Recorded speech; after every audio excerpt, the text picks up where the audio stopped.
Yeah, there's a dog on your ball. Ready to go again? What do you want me to do? Hit me.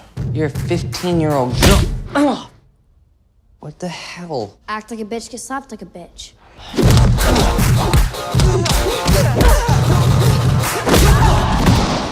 Oh, God. Oh, take your tampon out, Dave. Kick-Ass 2. Kick-Ass 2 stars Aaron Taylor Johnson, Chloe Grace Moretz, Christopher Mintz-Plasse, and Jim Carrey, and is directed by Jeff Wadlow. And the first film will probably be spoiled in this review, since Kick-Ass 2 is a direct sequel, but I will not be spoiling Kick-Ass 2.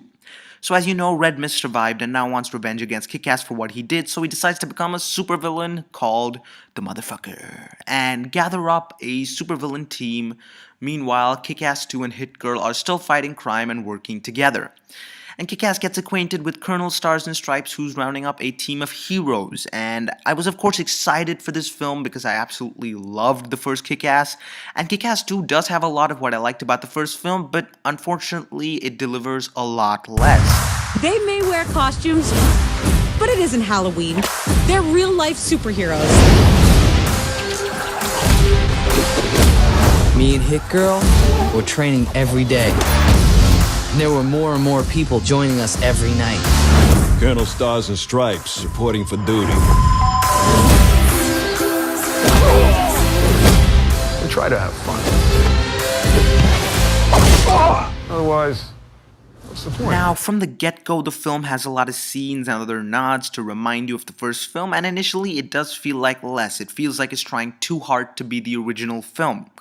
As the scenes go on and the movie continues, it does start to pick up a little bit, and there's a laugh here and there, but I gotta say that the film really gets going when we're introduced and reintroduced to Colonel Stars and Stripes and the Motherfucker.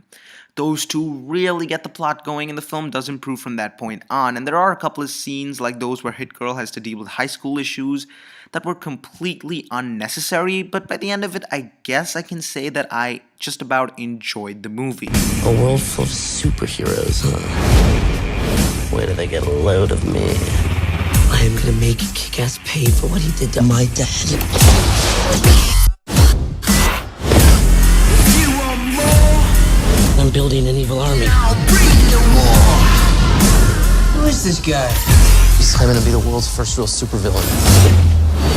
We're putting an end to this costume freak. If they're wearing a mask, they're getting detained.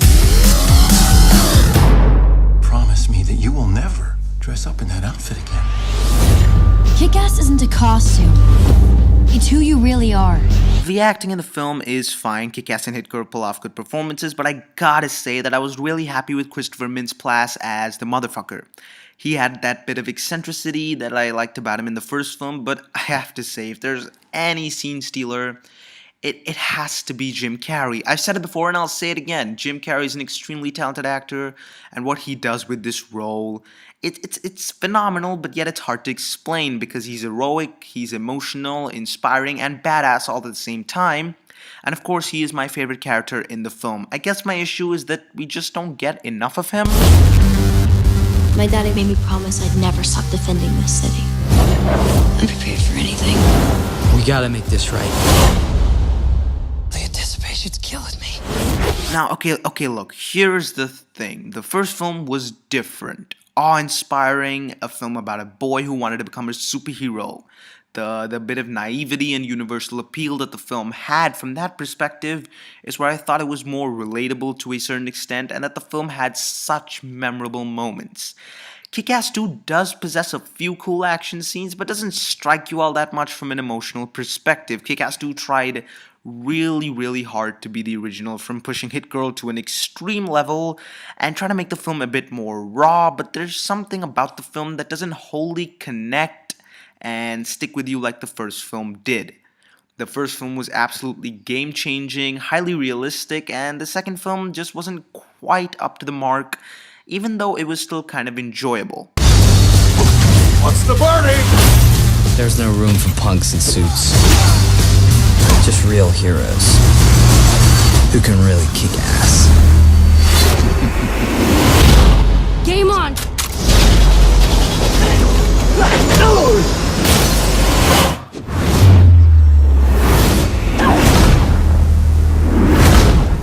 Who the hell are you? We're the good guys. You're the dead guys. Franz, wieder. On a scale from a triple no to a triple yes, I'm gonna give the film a yes, a single yes. I guess it's enjoyable, but it does not possess the kind of soul that I thought the first one had. Guys, I'm probably going to be going on a hiatus soon. This may be the video before it, or there may be one more video, I'm not sure. I will return soon, and thank you so much for watching. This is MrFilmJack, and always remember... Yeah, there's a dog on your balls.